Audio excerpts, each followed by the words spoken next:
আমাদের জগতে যখন আমাদের মা বোনদের ভাইদের বিবাহ হয় পোশাকের অভাব থাকে না। শ্বশুর বাড়ি থেকে 5টা পোশাক দেয়, বাপের বাড়ি থেকে 5টা পোশাক দেয়, পাড়া প্রতিবেশী আত্মীয় স্বজন বন্ধু বান্ধব পোশাক দেয়, পোশাকের কোনো অভাব থাকে না। দিনের বেলায় 3টা করে 4টা করে পোশাক আমরা পরিবর্তন করে, কিন্তু সেই আমলে আমার ফাতেমা তো জোহরা রাদিয়াল্লাহু তাআলা আনহা একটাই পোশাক ছিল। আমার ফাতেমা চিন্তা করে, আল্লাহ গো আমি কেমন করে বলবো আমার স্বামীকে আমার একটাই পোশাক, দ্বিতীয় কোনো পোশাক না। এই কথা যদি আমার স্বামীকে আমি বলে দিই, আমার স্বামী কষ্ট পেয়ে যাবে, ব্যথা বেদনা পেয়ে যাবে। আল্লাহ আমার স্বামীকে আমি ব্যথা বেদনা কষ্ট দেব না।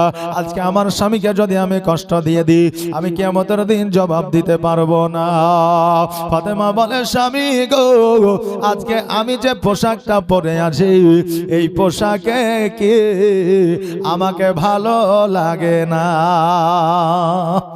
আমি যে পোশাকটা পরে আছি এই পোশাকটা থেকে আমাকে ভালো লাগে না। আমার ফাতেমা বলতেছে, এখন হযরত আলী রাদিয়াল্লাহু তাআলা আনহু চিন্তা করছেন যে আমি যদি আমার বিবিকে বলি যে এই পোশাকটাই তোমাকে ভালো লাগছে না, তাহলে আমার বিবি কষ্ট পাবে, দুঃখ পাবে, ব্যথা বেদনা পাবে। এই জন্য আমার হযরত আলী রাদিয়াল্লাহু তাআলা আনহু বলতেছে, বিবি রে আজকে এই পোশাকটাই শুধু তোমাকে সুন্দরী নয়, আজকে পোশাকটাই তোমাকে জান্নাতি রমণী মনে হয়। জোরে বলেন সুবহানাল্লাহ। বিবির কথায় স্বামী খুশি হয়ে গেল, স্বামীর কথায় বিবি খুশি হয়ে গেল। একে অপরে কেউ কাউকে কষ্ট দিল না। এটার নামই ছিল বাবা সংসার। জোরে বলেন সুবহানাল্লাহ। আর আজকে স্বামী যদি বলে, বিবি যদি বলে যে আমার জন্য পোশাক লাগবে, কবে বলে ঈদের দিন।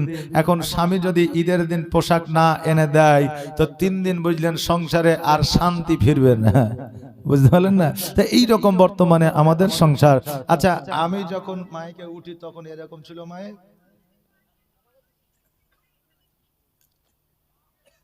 মনে হয় যে আমার গলা বসিয়ে দেবে এরকম মনে হয় যে। আওয়াজটা টান টানা করেন আমাকে যাতে শুনতে ভালো লাগে। আর আমাকে শুনতে ভালো লাগলে তো দর্শককে শুনতে ভালো লাগবে নাকি বলে? আগে নিজে ভালো হলে সবাই ভালো হবে, নিজে খারাপ হলে সবাইকে খারাপ লাগবে। কথা বললেন? তা আমাকে যদি ভালো লাগে ওয়াজ তাহলে সবাইকে ভালো লাগবে, আর আমাকে ভালো না লাগলে কাউকে লাগবে না। আমি যখন প্রথম মাইকে মুখ দিলাম তখন এক কোয়ালিটি ছিল আওয়াজের, এখন একটা আওয়াজ কোয়ালিটি আলাদা। তো প্রথমে যেমন ছিল ওইরকম করে দাও, যে বেশ টেস্ট সবই ঠিক আছে, বেশ কমাইতে হবে না, কিন্তু আওয়াজটাকে টনটনে করে ছাড়িয়ে দাও, মনে হচ্ছে একটু বসা বসা লাগছে। সুবহানাল্লাহ। একবার ধরো সই বলেন আল্লাহুম্মা সাল্লি আলা মাওলানা মুহাম্মাদ ওয়া আলা মাওলানা মুহাম্মদ সাল্লাল্লাহু তাআলা আলাইহি ওয়াসাল্লাম। আমার হযরত ফাতেমা রাদিয়াল্লাহু তাআলা আনহা যেন আমার হযরত আলীকে কষ্ট দিলেন না, আমার আলী রাদিয়াল্লাহু তাআলা আনহু আমার ফাতেমাকে কষ্ট দিলেন না। এবার স্বামী আর স্ত্রী দুইজনে যেন আমার নবীজের বাড়ির দিকে রওনা হয়ে গেল।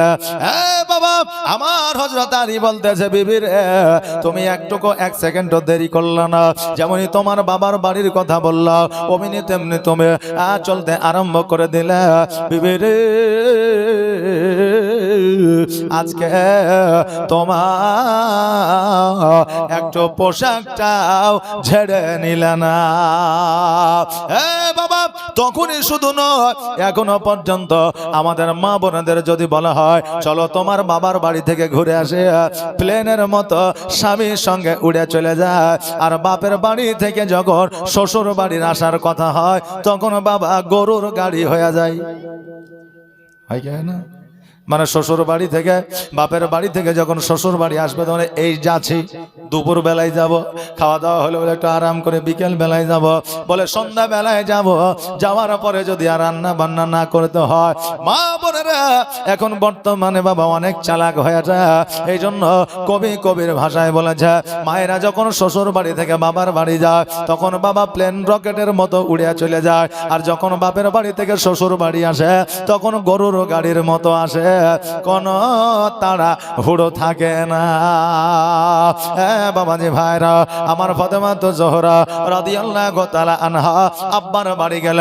যাওয়ার পর এবার আমার নবীজি জিজ্ঞাসা করে, ফাতেমা আজকে আমার আলীকে কেন দেখা যায় না? তুমি একাই কি বাড়িতে এসেছ? বলে না না, আমার স্বামী এসেছে, কিন্তু আপনার জন্য কিছু মিষ্টান্ন খাবার আনতে গিয়েছে, খেজুর আনতে গিয়েছে। আমরা যেমন শ্বশুর বাড়ি গেলে খালি হাতে আমরা যাই না, কিছু না কিছু নিয়ে যায়। আবার কিছু জামাই আছে যারা কিছু নিয়ে যাওয়া তো দূরের কথা, তারা বুঝে না যে শ্বশুর বাড়ি গেলে একটু মিষ্টি নিয়ে যেতে হয়। এটা হযরত আলীর সুন্নাত যে শ্বশুর বাড়ি গেলে কিছু মিষ্টান্ন খাবার নিয়ে যেতে হয়। বাচ্চা কাচ্চা থাকে, আপনার কি বলে শ্বশুর শাশুড়ি থাকে, তাদের জন্য কিছু খাবার নিয়ে গেলে যে নিয়ে যাবে তাকেও ভালো লাগবে, আর যার বাড়ি নিয়ে যাবেন তাকেও ভালো লাগবে যে না আমি তাকে আপ্যায়ন করব, আর ও আমার জন্য কিছু যেহেতু নিয়ে এসেছে। কথা বললেন না বেরাদার? এই জন্য কারো বাড়ি যদি বেড়াতে যাওয়া যায় তো কিছু বাবা হাতে করে নিয়ে যেতে হয়। এটা নিয়ে যাওয়া হলো সুন্নাত। জোরে বলেন সুবহানাল্লাহ।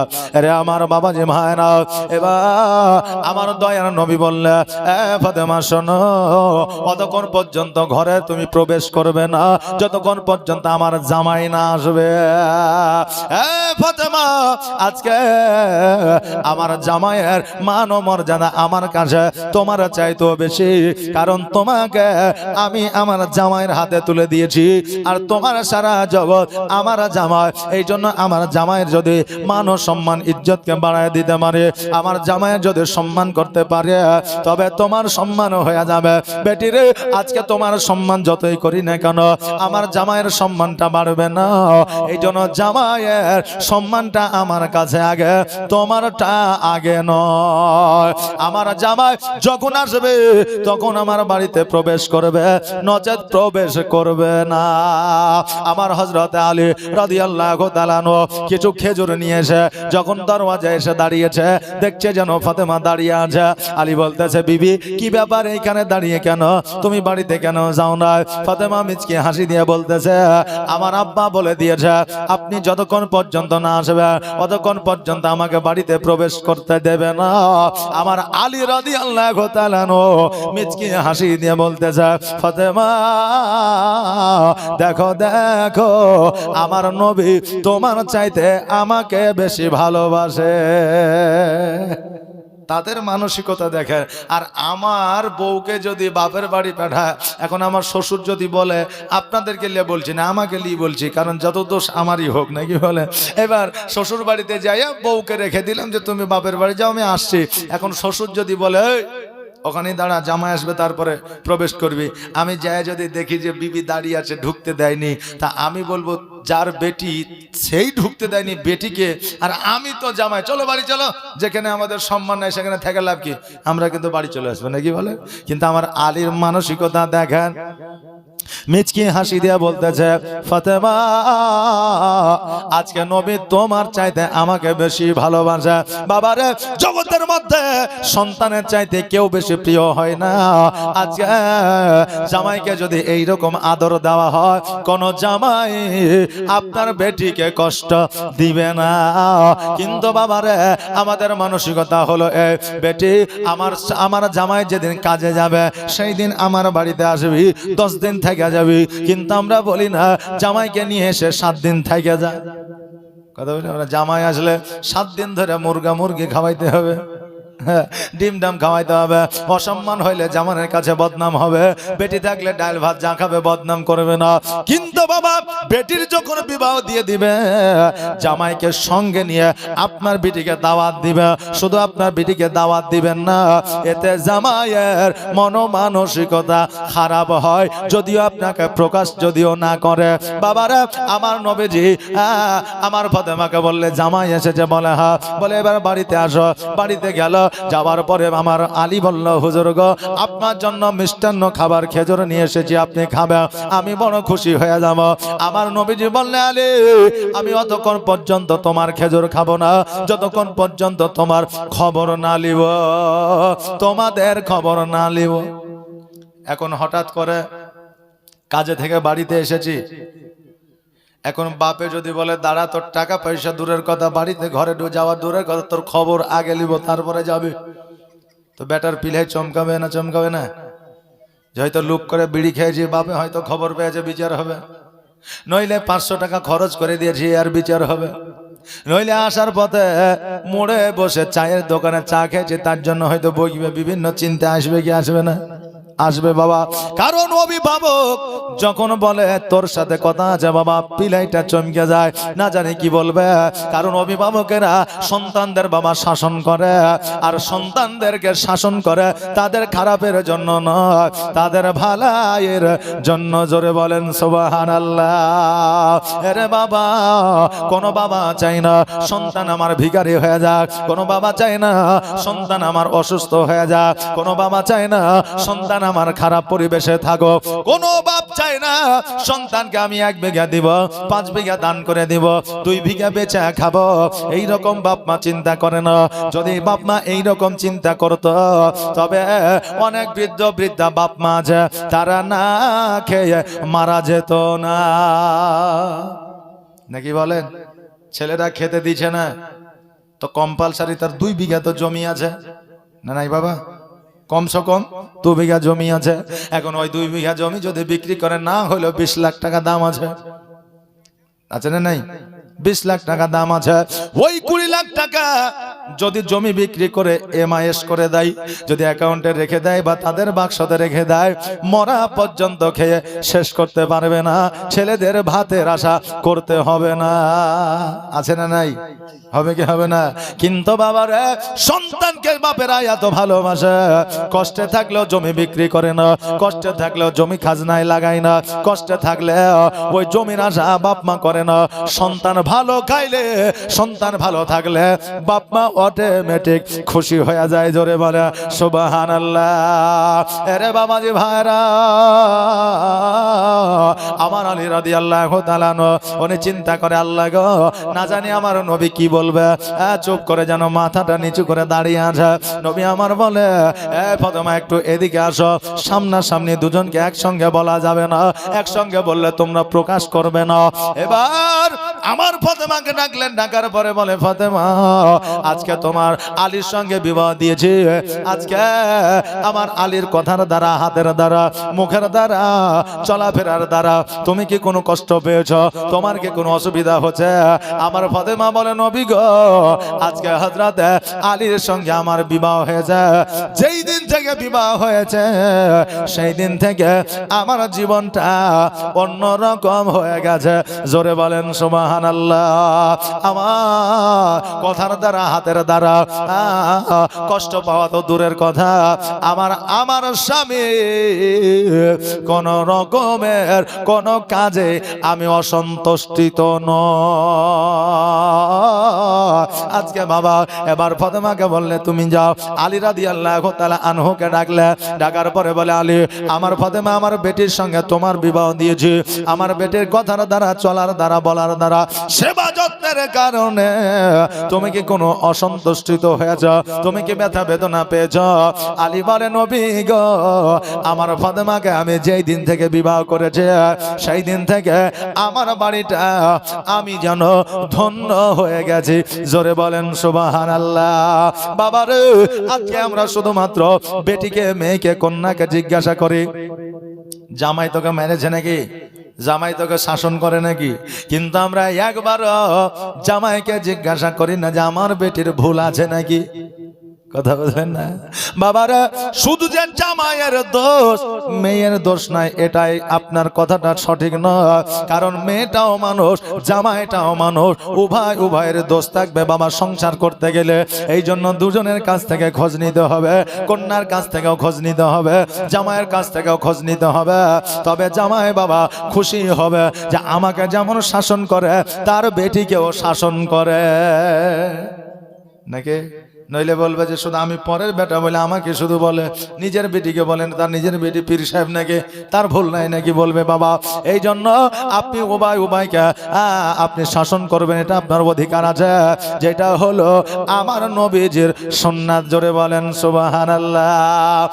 বাবাজি ভাইরা, এবার আমার নবী মুস্তাফা সাল্লাল্লাহু তাআলা আলাইহি ওয়াসাল্লাম আমার আলীর কাছ থেকে খেজুরটা নিলা, আর খেজুরটা নেওয়ার পরে এবার মুখে দিলা, বিসমিল্লাহ বলে আমার আলীর মাথায় হাত বোলায় দিলা, বলে আলী রে, আজকে তোমরা সুখের সংসার করতেছ, আর তোমাদের সংসার দেখিয়া তোমাদের কথাবার্তা শুনিয়া আমি নবী বড় খুশি হইয়া গেলাম।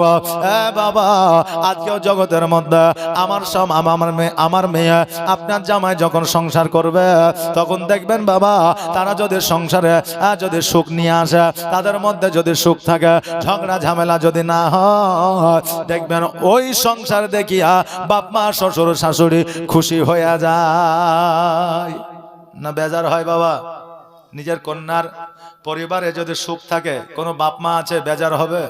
হবে? হবে না, খুশি হবে। বাবারে এই জন্য আমার নবীজি শরীয়ত মতো চলতে বলেছে।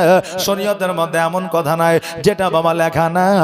আজকে শরীয়ত মতে চললে আমাদের বাড়িতে, আমাদের সংসারে, আমাদের ভাই ভাই, আমাদের ছেলে সন্তানের মধ্যে কোন রকমের বিভেদ থাকবে না। বেরাদার আজকে জগতের মধ্যে স্বামী আর স্ত্রী যদি আমার আলী আমার ফাতেমার মতো সংসার করতে পারে, ওই সংসারে যদিও অভাব অনটন থাকে, তবু ওই সংসারে আল্লাহর তরফ থেকে রহমত বর্ষিত হবে। জোরে বলেন সুবহানাল্লাহ। বাবাজি আমার ভাইরা, আগামী কালকে বাবা জীবনীটা ছেড়ে দিয়েছিলাম আমার হযরতে বেলাল রাদিয়াল্লাহু তাআলা আনহুকে আমার ইমাম হোসেন রাদিয়াল্লাহু তাআলা আনহু নিয়ে যাচ্ছে সোনার মদিনায় আজান দেওয়া হবে বলে। এখান থেকেই তো ছেড়েছিলাম, মুখস্থ আছে তো? জি হ্যাঁ, তোমাদের থাকবে। এই ছোট্ট কালে আমরা আলিমউদ্দিন আর হেলালের কত ওয়াজ শুনেছি। আলিমউদ্দিন হেলাল আজকাল লোক লয়, কথা বুঝলাম। তো ওদের ওয়াজ আমরা শুনেছি, এদের মতো আগে বসেছি, তাহলে এরা যে মাঝে মধ্যে একটু চেঁচামেচি চিল্লাচিল্লি করছে, তা আমার কোনো রাগ আছে দেখেছেন? অন্য বক্তা পেছনে যায়, ছেলেগুলো তারাও তো বলতো না, বলতো। কিন্তু আমার রাগ নাই বাচ্চাদের প্রতি, কারণ এই বাচ্চাটাই পরবর্তীতে আলেম হইতে পারে, ডাক্তার হইতে পারে, মাস্টার হইতে পারে, নাকি বলেন? এরা মানে ভবিষ্যৎ, কথা বুঝলেন না? এই জন্য এদেরকে কি বলে, মানে মসজিদে গেলে, মাদ্রাসায় গেলে এদেরকে বকা দিবেন না। জি, এমনও ছেলে আছে ছোট্ট অবস্থায় তাকে দেখে মনে হয় যে জীবনে মানুষ হবে না, লেখাপড়া করে না, হ্যাঁ শুধু ঘুরে বেড়ায়, কিন্তু পরবর্তীতে যখন বিবাহ করেছে বা সংসার হয়েছে বা হয়তো যুবক হয়েছে, তার জীবন পরিবর্তন হয়ে গেছে, সেই পপুলারিটি অর্জন করেছে, নাকি বলেন? আছে না নাই? হয়েছে না হয়নি? হয়। এই জন্য বাচ্চা থেকে ছেলেদেরকে নিয়ে, বাচ্চাদেরকে নিয়ে বিবেচনা করবেন না যে বাচ্চাটা বদমাশ হবে, ভালো হবে না, এই কথা বলবেন না। কারণ কার কখন তকদির ভাগ্য চমকে যায় একমাত্র আল্লাহ ছাড়া কেউ জানে না। বাবজি ভাইরা, এই দেখেন আপনাদের এখানেই দেলোয়ার বলে একটা ছেলে আলেম আছে, যোগ্যতম আলেম, ভালো শিক্ষিত ছেলে। এখন আপনার বীরভূম ডিস্ট্রিক্টে থাকে, মাদ্রাসা এবং মসজিদে। আমারই সাথী, আমারই বন্ধু, একসঙ্গে কলেজ, স্কুল, মাদ্রাসা সব জায়গায় পড়েছে, গল্প নাই। কিন্তু আমাদের বাচ্চাকালে বুঝলেন, আমাদেরকে দেখে মানে বাংলা পড়তে দিত না মাদ্রাসার কমিটিরা, যে বাংলা পড়ে কি হবে, এ পড়ে কিছু হবে না। হয়তো বাংলা পড়বি তো স্কুল লাইফে মানে ছেলে মেয়ে সব একসঙ্গে পড়ে, তো তারা বলেছিল যে এরা স্কুলে গেল মানে কোনো বেটিলিয়া পালাবে, মৌলবি আর পড়বে না, কথা বুঝলেন না? হ্যাঁ, তো এইরকম অনেকে বলেছিল। কিন্তু আমরা দুটো ভাই ছিলাম, বন্ধু লয়, দুটো ভাই ছিলাম, দেলওয়ার আমি, আমরা কলেজ লাইফ পর্যন্ত পড়াশোনা করেছি বেরাদার। তো যাই হোক, তা আমরা পড়াশোনা করে আমরা যে এই জায়গায় পৌঁছে গেছি, এটা অনেকে হয়তো ভাবতে পারেনি যে এই জায়গাতে পৌঁছে তারা যাবে বেরাদার। তা আজকে ওই দেলওয়ারের আব্বাজান যখন মাদ্রাসায় যেত, প্রথম যখন যেদিন মাদ্রাসায় নিয়ে যায়, সেই দিন আমার সঙ্গে প্রথম সাক্ষাৎ।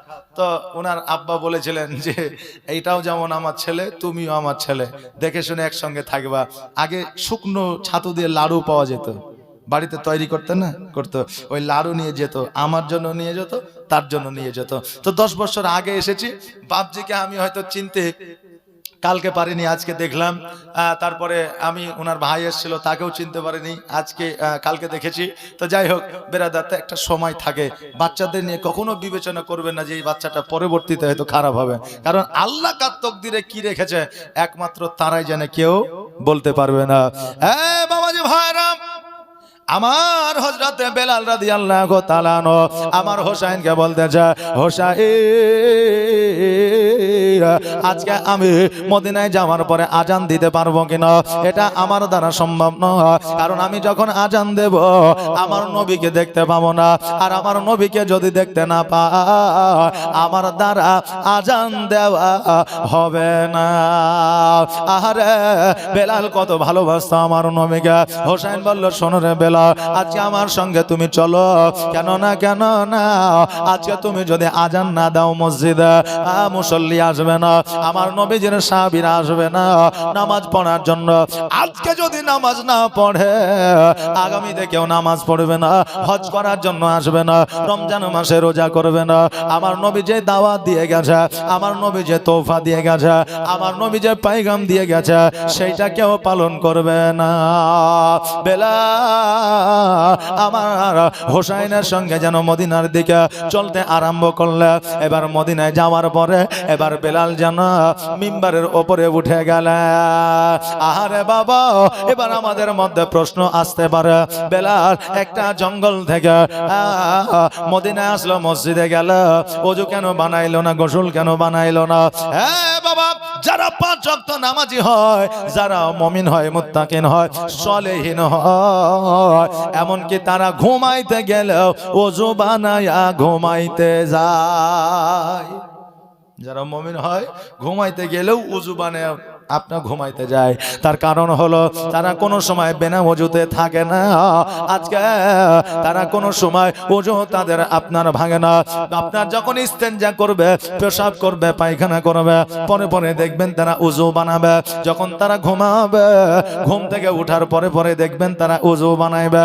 ভাই যদি সরে যায় দেখবেন সঙ্গে সঙ্গে ওযু বানাবে, কারণ তারা বিনা ওযুতে তারা থাকে না। আপনিও লক্ষ্য করে দেখবেন, আপনি ওযু করে দিনটা পার করবে, আপনার শরীরের মধ্যে একটা আলাদা অনুভূতি থাকবে। আপনি বিনা ওযুতে থাকবে, আপনাকে ভালো লাগবে না। জোহরের নামাজের পরে যখন আপনি চলাফেরা করেন, কারণ জোহরের নামাজ পড়ার সময় আপনি ওযু বানিয়ে নিয়েছেন, তখন থেকে নিয়ে এসা পর্যন্ত আপনার শরীরটা ভালো থাকে। কারণ জোহরে ওযু বানান, আসরে ওযু বানিয়ে নেন, মাগরিবে ওযু বানিয়ে নেন, এশাতে ওযু বানিয়ে নেন। এই জোহর থেকে এসা পর্যন্ত আপনারা অনেকেই ওযুর মধ্যে থাকে, দেখবেন ওই সময় শরীরটা আপনার হালকা হালকা লাগে। রোগবালা থাকলেও শরীরের মধ্যে একটা আলাদা অনুভূতি থাকে। এই জন্য বাবা সর্বসময় ওযু অবস্থায় থাকবে, আপনার কাছে রোগবালা আসবে না। বাবা রে, বেলাল মিম্বারের উপরে উঠে গেল। উঠে যাওয়ার পরে আপনার কাবার দিকে মুখ করিয়া যেন আজান দেওয়া শুরু করে দিল।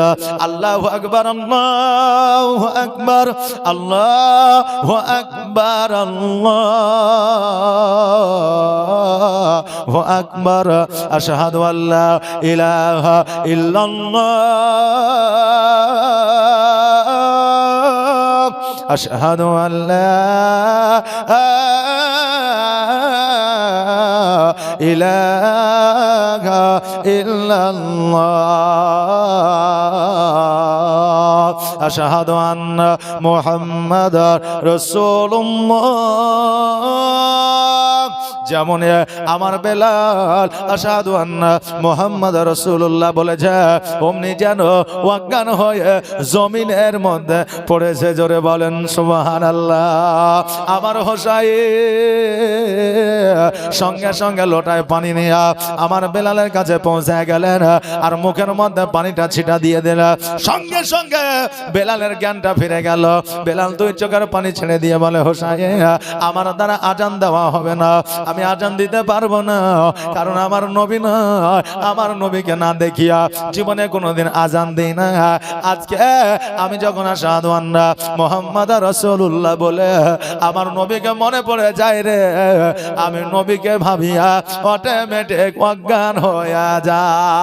হোসেন বলে বেলাল, আজকে অজ্ঞান হয়ে যাওয়া তো দূরের কথা, আজকে আজান দিতে গিয়া যদি তোমার মরণ হয়ে যায়, যদি তোমার মওত হয়ে যায়, যদি এই জগৎ ছেড়ে পরজগতে তুমি চলে যাও, তবুও তোমাকে আজান দিতে হবে, তোমার আজান ছাড়া কেউ আসবে না। বেলাল দ্বিতীয়বার আজান দেওয়ার জন্য মিম্বারে দাঁড়িয়ে গেল। এবার আজান আবার বাবা শুরু করে দিল। এবার আজান শুরু হয়ে গেল।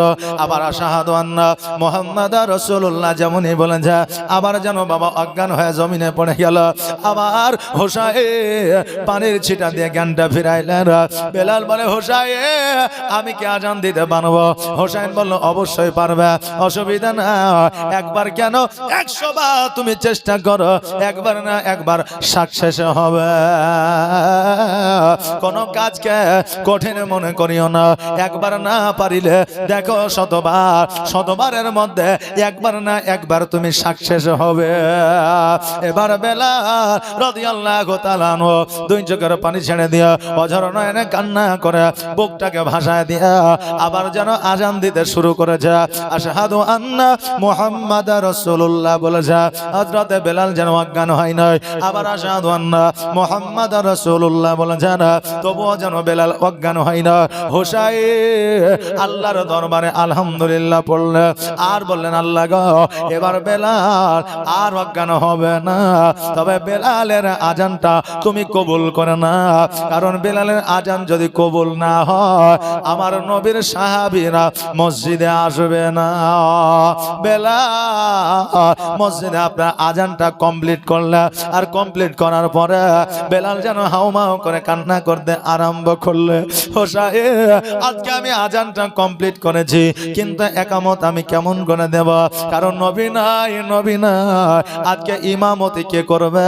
আর ইমামতি যেই করুক না কেন আমি তার পেছনে যে দাঁড়িয়ে থাকবো, আমি বেলাল আমি সহ্য করতে পারবো না। আহারে বাবা, হোসাইন বলল বেলাল তুমি চিন্তা করিও না, ধৈর্য ধারণ করার ক্ষমতা একমাত্র আমার আল্লাহ তোমাকে আমাকে দিবে। সঙ্গে সঙ্গে আমার হোসাইন ওই মিম্বারের উপর থেকে নিচে আসছে, তো দেখছে যেন সকল সাহাবীরা মসজিদে একত্রিত হয়ে গেছে, সবাই যেন নামাজের জন্য এসেছে। আর বেলালকে হোসাইনকে বলতেছে নবী কই, নবী কই। বেলাল যখন আজান দিয়েছে মক্কা মদিনার মানুষেরা, আরবের মানুষেরা মনে করেছে নবী পুনরায় হয়তো মদিনায় এসেছে, এই জন্য আবার বেলাল আজান দিয়েছে। এই আশাতে সবাই যেন মসজিদে এসেছে, নবী নবী করে খোঁজ করতে আছে। হোসাইন দুই চোখের পানি ছেড়ে দিয়ে বলে আমার নবীর সাহাবীরা শোনো, আমার নবী আর কোনোদিন আসবে না, আমার নবীজি ইমামতি আর করবে না, আমার নবীজিকে প্র্যাকটিক্যালে কেউ আর দেখতে পাবে না। ও আমার নবীর সাহাবীরা, তবে আজকে নবী জগৎ থেকে আড়াল হয়েছে ঠিকই, আজকে ওই নবীকে স্মৃতি হিসাবে নিজেদের কাছে রাখতে গেলে আজকে আমাদের নবীজি যেইটা আমাদের দিয়ে গেছে সেইটাকে আমাদের অনুসরণ করতে হবে, তবে আমাদের নবীকে মহব্বত করা হবে। জোরে বলে সুবহানাল্লাহ। এবার সাহাবীরা বলতেছে তবে ইমামতি কে করবে? হোসেন বলল শোনো গো, আজকে প্রথম খলিফা হলো আবু বকর সিদ্দিক, এই প্রথম খলিফা যে হবে সে মসজিদে ইমামতি করবে। বেলালের আজানের পাওয়ার ক্ষমতা কতটা একবার দেখে। যেই বেলালের আজান না হইলে সকাল হইতো না, যেই বেলালের আজান আল্লাহ তাবারক তাআলার দরবারে পৌঁছা যাইত, ওই বেলালের আজান জগতের মানুষ তো শোনা দূরের কথা, আমার আল্লাহ তাবারক তাআলা পর্যন্ত এই বেলালের আজান শ্রবণ করতো। জোরে বলেন সুবহানাল্লাহ। ওই বেলালের আজানে সকল মুসল্লি, সকল নবীদের সাহাবীরা পুনরায় মসজিদে হাজির হয়েছে। আবার এসো গো প্রেমিক বেলাল, মোদের জগতে ফিরে নতুন করে আজান হাকিতে কাবার মিনার পরে দিয়ে যায় অমর পৃথিবীর সন্ধ্যা, এ জগৎ মাঝারে এসে নতুন করিয়া আজান হাকিতে কাবার মিনার পরে। আবার সগ প্রেমিক বেলাল, আমাদের জগতে ফিরে নতুন করিয়া আজান হাকিতে কাবার মিনার পরে। আল্লাহুম্মা মাওলানা মুহাম্মদ সাল্লাল্লাহু তাআলা আলাইহি ওয়াসাল্লাম। বেরাদার, একটা স্টেজ পরিচালনা হচ্ছে। জি, এই স্টেজে যদি একটা কোরআন যদি না থাকে, যদি একটা জগে পানি না থাকে, স্টেজ বানায় যে। জি, স্টেজ পরিচালনা, এটা নবীর স্টেজ। এখানে একটা কোরআন রাখতে হবে, পানি রাখতে হবে। মানুষের পানির দরকার হয় কি হয় না? আচ্ছা, আমার দরকার হইলো না, অন্য কারো তো হইতে পারে। গাড়িতে, বাড়িতে, ট্যুরে, ট্রেনে, স্টেজে, মসজিদে, এগুলোতে পানির ব্যবস্থা করতেই হবে, রাখতেই হবে, কারোর দরকার হোক আর না হোক। এই জন্য আমি আজকে চলে যাবো, অসুবিধা নেই, কালকে তো অপর কেউ আসবে, আবার তো জলসা করতে হয়। এই জন্য কেউ পানি খাক, পান করুক আর না করুক, স্টেজে পানি রাখবে, একটা কোরআন রাখবে। কথাকে বুঝতে পারলেন আমার? জি বেরাদার, আল্লাহ যেন সেই তৌফিক দান করে। সকলে বলেন আমিন সুম্মা আমিন। একবার দরুদ পড়েন, আল্লাহুম্মা সাল্লি আলা মাওলানা মুহাম্মদ সাল্লাল্লাহু তাআলা আলাইহি ওয়াসাল্লাম। বাবার বেলাল এবার যখন একামত দিতে আছে, আবু বকর সিদ্দিক রাদিয়াল্লাহু তাআলা উনি যেন মসজিদে নববীতে আপনার ইমামতিতে দাঁড়িয়ে গেছে। বেলাল একামত দেয়, বেলাল যেন থরথর করে কাঁপে। নবী নাই, নবী নাই। বেলাল চিন্তা করে, আমার একামত আমি দিতে পারবো কি না। জি, তো বেলালের একামত কেমন ছিল? আমাদের মতো ছিল নাকি? জি, আমরা তো পাইকারি চালাই। আল্লাহু আকবার, আল্লাহু আকবার, আল্লাহু আকবার, আল্লাহু আকবার, আশহাদু আল্লা ইলাহা ইল্লাল্লাহ, আশহাদু আন্না কাদ কিয়ামতিস সালাহ, কাদ কিয়ামতিস সালাহ, লা ইলাহা ইল্লাল্লাহ। জি, আমাদের তো এখন বর্তমানে তারাবি চলে বুঝলেন 5G 6G 7G। আলহামদুলিল্লাহ রাব্বিল আলামিন কুল ইয়া আইয়ুহাল কাফিরুন লাকুম দীনুকুম ওয়ালিয়া দ্বীন। আল্লাহু আকবার। আরে ভাই, তারাবি আল্লাহর ইবাদত, তারাবি জোরে পড়তে হয়। এটা কে বলে যায়? এমন ভাবে তারাবি পড়ো যাতে মানুষও যাতে বিরক্ত না হয়, তোমার ইবাদতটা যেন আল্লাহর দরবারে কবুল না হয়, এইভাবে পড়িও না, নাকি বলে? জি, আমাদের এখন অনেক শ্রোতা আছে, অনেক বুঝলেন মুসল্লি আছে। যদি এখন ইমামও চিন্তা ভাবনা করে, যদি আধ ঘন্টা জায়গায় 1 ঘন্টা হয়ে যায়, তাহলে মুসল্লি আর আসবে না, আর আমার চাঁদাও উঠবে না, বুঝলেন? তো যত তাড়াতাড়ি পারা যায় পড়ে শেষ করতে পারলেই হইল।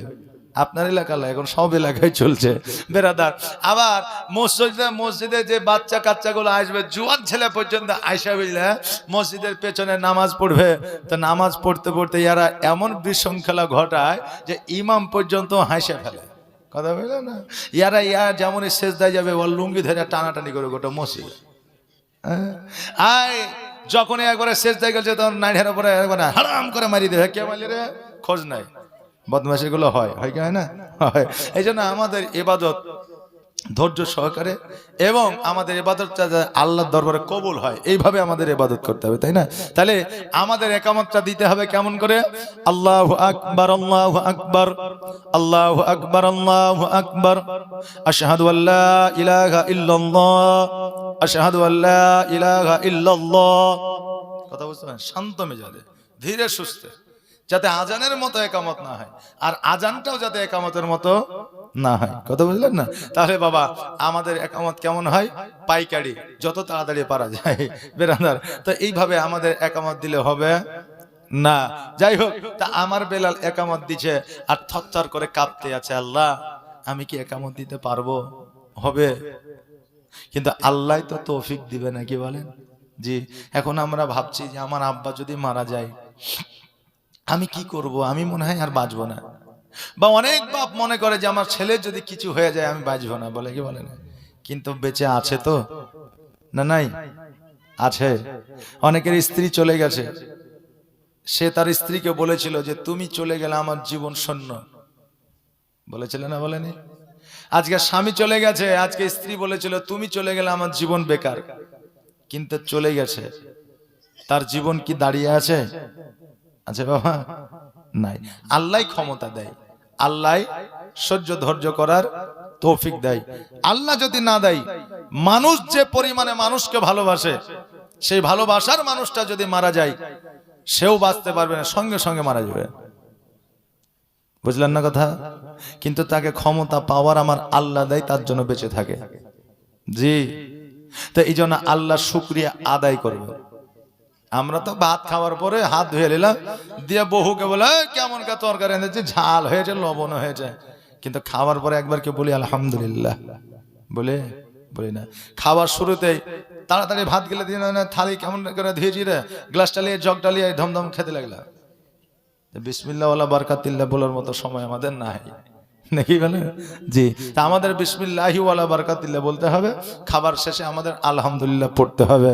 জি বেরাদার, যদি আমরা এইভাবে চলতে পারি, আসলে আমাদের জীবনটাকে যদি ইসলামিক আইন কানুন নিয়মে নিয়ে চলে আসতে পারি, আমাদের সব জায়গাতে আমাদের আসান হয়ে যাবে। জোরে বলেন সুবহানাল্লাহ। এবার বাবা যে ভাইরা, আমার বেলাল রাদিয়াল্লাহু তাআলা আজান যেন আপনার একামত যেন দিয়ে দিলেন, আর আমার হযরতে আবু বকর সিদ্দিক রাদিয়াল্লাহু তাআলা আল্লাহু আকবার বলে নামাজ যেন আপনার শুরু করে দিলেন। আলহামদুলিল্লাহ রাব্বিল আলামিন আর রহমানির রহিম মালিক ইয়াউমিদ্দিন ইয়্যাকা না'বুদু ওয়া ইয়্যাকা নাস্তাঈন ইহদিনাস সিরাতাল মুস্তাকিম সিরাতাল লাযিনা আন'আমতা আলাইহিম গায়রিল মাগদুবি আলাইহিম ওয়ালাদ-দাল্লিন। আমিন। বাবারে এইভাবে কোরআন তেলাওয়াত করতে যে সূরা পড়তে আছে, আর আবু বকর সিদ্দিক রাদিয়াল্লাহু তাআলা উনি যেন মাঝে মাঝে থেমে যাচ্ছে, সূরা পড়ছে মাঝে মধ্যে থেমে যাচ্ছে। সাহাবীরা ভাবছে কি ব্যাপার, আবু বকর কি সূরা ভুলে যাচ্ছে, এইভাবে দাঁড়িয়ে যাচ্ছে কেন? দেখবেন